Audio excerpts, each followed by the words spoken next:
Tipu Sultan, also known as the Tiger of Mysore, and Tipu Sahib, was a ruler of the Kingdom of Mysore.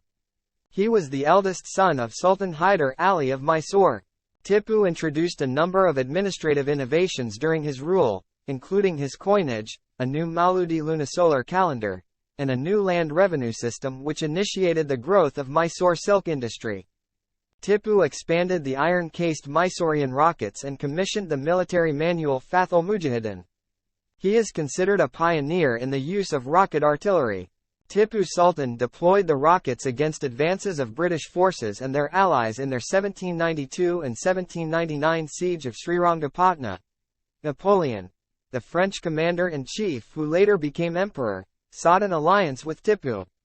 In alliance with the French in their struggle with the British, and in Mysore's struggles with other surrounding powers, both Tipu and his father used their French-trained army against the Marathas, Sira, and rulers of Malabar, Kodagu, Bednore, Carnatic, and Travancore. In the Fourth Anglo-Mysore War, the